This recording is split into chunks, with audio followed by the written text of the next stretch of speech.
नमस्कार, स्वागत है आप सभी का लक्ष्य के top 10 daily current affair series में। आज 26 मई है और आज भी हम रोज की तरह ही 10 सबसे महत्वपूर्ण प्रश्नों पर चर्चा करेंगे। इससे पहले प्रश्न पर चलें, हम देख लेते हैं कल के वीडियो के अंत में पूछे गए प्रश्न का उत्तर क्या होगा। तो पहली बार एशिया कप का आयोजन कहाँ किया गया था, यह प्रश्न था। तो इसका उत्तर होगा संयुक्त अरब अमीरात। संयुक्त अरब अमीरात में पहली बार एशिया कप का आयोजन किया गया था। जिन लोगों ने भी संयुक्त अरब अमीरात इसका आंसर कमेंट बॉक्स में दिया है उनका सही है। तो चलते हैं वीडियो के आज के अपने पहले प्रश्न पर कि हाल ही में सुर्खियों में रहा 5 डिप्स एक्सपेंडेशन का संबंध किससे है। तो ज्वालामुखी के गहरे बिंदुओं से, महासागरों के गहरे बिंदुओं से, या मंगल ग्रह का क्रेटर, या इनमें से कोई नहीं। तो इसका आंसर होगा महासागरों के गहरे बिंदुओं से। तो ये एक प्रकार की परियोजना है जो विश्व के सबसे गहरे महासागरों का डेटा प्रदान करता है। तो दुनिया के 5 महासागरों में सबसे गहरे बिंदुओं पर यह डेटा प्रदान किया गया और इसमें प्रशांत महासागर, अटलांटिक, हिंद महासागर, आर्कटिक और दक्षिण महासागर शामिल है। इस प्रकार जावा ट्रेंच इसमें पहले स्थान पर रहा। जावा ट्रेंच हिंद महासागर का सबसे गहरा बिंदु है। इसके अलावा फैक्टेरियन ट्रेंच जो कि दक्षिणी महासागर का सबसे गहरा बिंदु है। दक्षिणी महासागर को अंटार्कटिक महासागर भी कहा जाता है। प्यूर्टो रिको और अटलांटिक महासागर का सबसे गहरा बिंदु है। प्यूर्टो रिको कहाँ का? अटलांटिक महासागर का सबसे गहरा बिंदु है। इसी प्रकार देखा जाए तो मोलाय होल आर्कटिक महासागर का सबसे गहरा बिंदु है। दुनिया की दूसरी सबसे गहरी खाई टोगा खाई में होराइजन डीप और इसी के साथ मैरियाना ट्रेंच में स्थित चैलेंजर डीप दूसरे स्थान पर बने रहे। हालांकि मैरियाना ट्रेंच पश्चिमी प्रशांत महासागर में स्थित पृथ्वी के सबसे गहरे बिंदु का कई बार सर्वेक्षण भी किया गया है और डीप 5 डिप्स अभियान ने इसके कई अनिश्चितताओं को दूर भी किया है।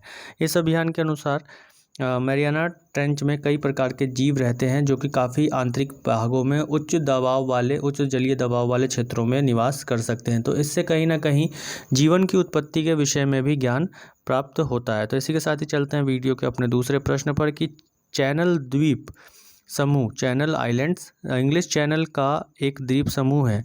यह किन 2 देशों के बीच स्थित है? फ्रांस और जर्मनी, फ्रांस और यूके, यूनाइटेड किंगडम और नॉर्वे, इजराइल और जॉर्जिया। तो इसका आंसर होगा फ्रांस और यूके, यानी कि फ्रांस और यूके के बीच में स्थित है चैनल द्वीप समूह। और चैनल जो जल संधि है एक, वह भी इसी के इंग्लिश चैनल एक जल संधि है जो कि फ्रांस और यूके के बीच में स्थित है। चैनल आइलैंड्स इंग्लिश चैनल में एक द्वीप समूह है जो फ्रांस और ब्रिटेन के बीच स्थित है, जो नॉर्मेडी फ्रांस के तट पर से 22 किलोमीटर दूर है। उनमें से 2 क्राउन निर्भरता वाले शामिल हैं, यानी कि ब्रिटेन के, यूनाइटेड किंगडम के 2 आइलैंड्स यहाँ पर हैं मेनली, जो कि फ्रांस के सीमा के पास में है, जिसमें बॉलिविक ऑफ जर्सी और बॉलिविक ऑफ गवर्नेंसे है। तो ये महारानी एलिजाबेथ द्वितीय को अपना प्रमुख मानते हैं और ब्रिटेन इन द्वीपों की रक्षा और अंतर्राष्ट्रीय संबंधों के लिए जिम्मेदार है। अभी हाल ही में 60 फ्रांसीसी मछली पकड़ने वाली नौकाओं ने जर्सी द्वीप समूह में एक नाकाबंदी की, यानी कि उसे घेर लिया है, उस पर एक तरीके से उसको कब्जा करने की कोशिश की है। तो इसके बाद ब्रिटेन ने वहाँ पर 2 रॉयल नेवी जहाज़ों की तैनाती कर दी है। इस मैप में आप देखेंगे तो आपको स्पष्ट हो जाएगा, ये यूनाइटेड किंगडम है और ये फ्रांस है, और इनके बीच में जो ये जलीय क्षेत्र है इसको इंग्लिश चैनल के नाम से जाना जाता है। और यहाँ फ्रांस के ही बिल्कुल बराबर पास में आप देख पा रहे होंगे कि इसे जूम करके यहाँ दिखाया गया है चैनल आइलैंड्स को, जिसमें गुर्नर्से और जर्सी आइलैंड है। तो जर्सी आइलैंड पर मछुआरों द्वारा एक तरीके से अतिक्रमण करने का प्रयास किया गया था, जिसके बाद यूनाइटेड किंगडम ने अपने 2 रॉयल नेवी शिप्स को वहाँ पर तैनात किया है। तो इसी के साथ ही चलते हैं अगले प्रश्न पर कि जेंट वुड मॉथ दुनिया में सबसे भारी कीट आमतौर पर किस देश में पाया जाता है? तो ऑप्शन है फिजी, कंबोडिया, ऑस्ट्रेलिया या जिम्बाब्वे। तो इसका आंसर होगा ऑस्ट्रेलिया। आमतौर पर जेंट वुड मॉथ दुनिया का सबसे भारी कीट है और जिसके पंख लगभग 23 सेंटीमीटर तक हैं। इसका वैज्ञानिक नाम एंडोएक्सिला सिनेरियसस है और ये कोसिडे परिवार से आता है। यह कीट आमतौर पर ऑस्ट्रेलिया और न्यूजीलैंड में पाए जाते हैं। 25 सेंटीमीटर तक के पंखों वाले विशाल पतंगे हाल ही में ऑस्ट्रेलिया के क्वींसलैंड में देखे गए थे। इस प्रकार अगर आप इस चित्र में देखेंगे तो पाएंगे कि कितना बड़ा कीट है कि एक मनुष्य के पूरे हाथ को इसने घेर रखा है। तो ये सबसे बड़ा कीट है। जेंट वुड मॉथ दुनिया में सबसे भारी और सबसे बड़ा कीट है। तो इसी के साथ चलते हैं अगले प्रश्न पर कि लॉर्ड्स रेसिस्टेंस आर्मी जिसे हाल ही में खबरों में देखा गया था किस देश से संबंधित है? सोमालिया, फिलिस्तीन, जॉर्डन या युगांडा? तो इसका आंसर होगा युगांडा। यह युगांडा से संबंधित है। जॉर्ज रेसिस्टेंस आर्मी एक विद्रोही समूह है जो उत्तरी युगांडा, दक्षिण सूडान, मध्य अफ्रीकी गणराज्य और कॉन्गो लोकतांत्रिक गणराज्य सहित अफ्रीकी देशों में सक्रिय है। हाल ही में एक ऐतिहासिक फैसले में अंतर्राष्ट्रीय आपराधिक अदालत जिसका मुख्यालय कहाँ है? द हैग में है, नीदरलैंड के द हैग में है, ने युगांडा के एक पूर्व मिलिशिया नेता और लॉर्ड्स रेसिस्टेंस आर्मी के कमांडर को मानवता के खिलाफ युद्ध अपराधों का दोषी पाए जाने के बाद 25 साल की जेल की सज़ा सुनाई है। तो यह लॉर्ड्स रेसिस्टेंस आर्मी कहाँ सक्रिय है? युगांडा में मुख्य रूप से सक्रिय है। अगर इस चित्र में देखेंगे द गार्डियन अखबार न्यूज़पेपर से लिया गया चित्र है। तो इस प्रकार की एक रिवेलियन आर्मी है पूरी जो कि अफ्रीका में अलग अलग देशों में फैली हुई है। इसी के साथ ही चलते हैं वीडियो के अगले प्रश्न पर। तो अगला प्रश्न है कि आयुष वितरण अभियान में शामिल काबासुरकुदिनीर किस चिकित्सा पद्धति की एक दवा है? ऑप्शन है यूनानी, आयुर्वेदा, सिद्ध या योग? तो इसका आंसर होगा सिद्ध।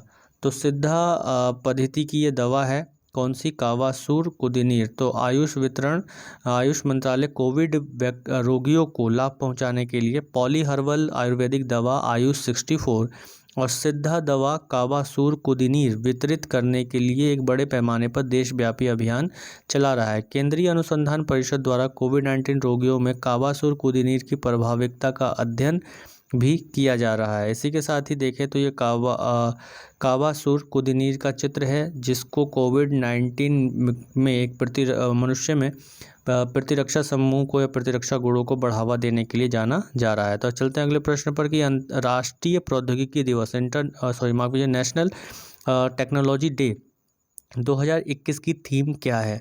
तो ऑप्शन है science and technology for a sustainable future, science and technology, sustainable future या इनमें से कोई नहीं। तो इसका आंसर होगा A, science and technology for a sustainable future. तो देश द्वारा की गई तकनीकी प्रगति के उपलक्ष्य में हर साल 11 मई को राष्ट्रीय प्रौद्योगिकी दिवस मनाया जाता है।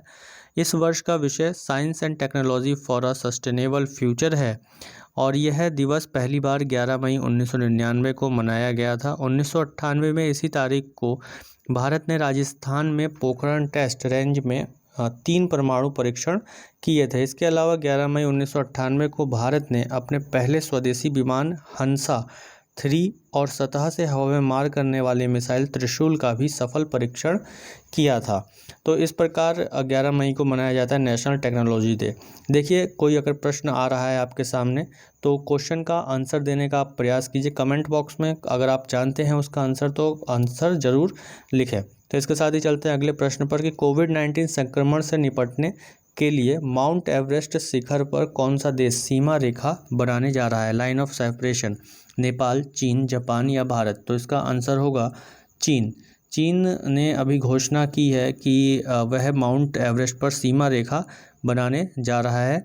यह चीन के ओर से आने वाले पर्वतारोहियों को नेपाल से शिखर पर चढ़ने वाले लोगों से संक्रमित होने से बचाने के लिए किया जा रहा है। इससे पहले नेपाल से माउंट एवरेस्ट पर चढ़ने वालों में कई कोविड-19 संक्रमण निकले थे। तो मानसून आने से पहले चोटी की चढ़ाई आमतौर पर पर्वतारोहियों द्वारा अप्रैल और जून में शुरू की जाती है। इसी के साथ ही चलते हैं अगले प्रश्न पर। महत्वपूर्ण प्रश्न है कि हाल ही में खबरों में देखा गया यह जीदी अल्पसंख्यक धार्मिक समूह मुख्य रूप से किस देश में पाया जाता है? तो इराक, ईरान, अफगानिस्तान या सीरिया? तो इसका आंसर होगा इराक। इराक में यह पाया जाता है कि यजीदीवाद एक अद्वैतवादी धर्म है जिसका पालन यजीदी लोगों द्वारा किया जाता है जिनकी आबादी दुनिया भर में लगभग 7 लाख है।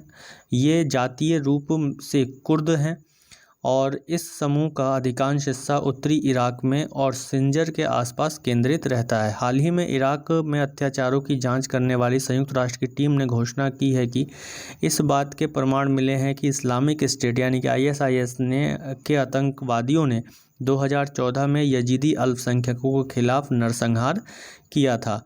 तो इसके साथ ही हम देखते हैं यजीदी कहाँ पाए जाते हैं, इराक में, जो कि कुर्द जाति के हैं और मुख्य रूप से कुर्द जो है अलग अलग देशों में फैले हुए हैं, जो एक तरीके से काफ़ी लंबे समय से कुर्दिस्तान की भी मांग कर रहे हैं, यानी कि अपने एक अलग देश की भी मांग कर रहे हैं। अगला प्रश्न है जेजेरो क्रेटर, जिसकी तस्वीरें हाल ही में खींची गई, किस खगोलीय पिंड में एक क्रेटर है? किस खगोलीय पिंड में एक क्रेटर है? तो ऑप्शन है शुक्र, चंद्रमा, मंगल, बृहस्पति। यदि आप में से कोई इसका आंसर जानता है तो जल्दी से कमेंट बॉक्स में डाल दिए, फिर मैं इसका आंसर अभी बताता हूँ कि किस खगोलीय पिंड का क्रेटर है। तो यह है मंगल का। तो मंगल पर अभी जेजेरा, क्रेटर क्या होता है? गड्ढे होते हैं, और खगोलीय पिंडों में पाए जाने वाले गड्ढे को क्रेटर कहा जाता है। गहरी खाई टाइप के समान होती है, जिसमें कभी पहले या तो झील रही हो जो सूख गई है, तो एक गहरी खाई या गड्ढा बन गया हो। तो नासा के परसेवरॉन्स रोवर ने अभी हाल ही में प्राचीन क्रेटर जेजोरो क्रेटर के तल की संरचना का अध्ययन करना शुरू किया है। इस रोवर ने क्रेटर के तल पर बिछी चट्टानों पर अपने विज्ञान के साधनों को केंद्रित करना शुरू कर दिया है। इस रोवर के रोबोटिक आर्म में वाटसन नाम के एक कैमरे ने चट्टानों के विस्तृत चित्र लिए हैं। तो इस प्रकार था ये हमारा अगला प्रश्न है कि विश्व बैंक की migration and development brief report के अनुसार किस देश ने 2020 में सबसे अधिक प्रेषण प्रवाह दर्ज किया, यानी कि रेमिस्टेंस इनफ्लो दर्ज किया? रेमिस्टेंस इनफ्लो क्या होता है कि जैसे कि भारत के कई लोग USA में काम कर रहे हैं या विश्व के किसी दूसरे देशों में काम कर रहे हैं, कनाडा में काम कर रहे हैं या फिर UK में काम कर रहे हैं, तो वहाँ पर जो लोग रह रहे हैं यहाँ से, तो वो अपने परिवार को या अपने दोस्तों को वहाँ से जब कोई धन भेजते हैं भारत में, तो उसे रेमिस्टेंस इनफ्लो कहा जाता है। तो इस रिपोर्ट में यही कहा गया कि 2020 में किस देश में सबसे ज़्यादा विदेशों में काम करने वाले नागरिकों ने पैसा भेजा है?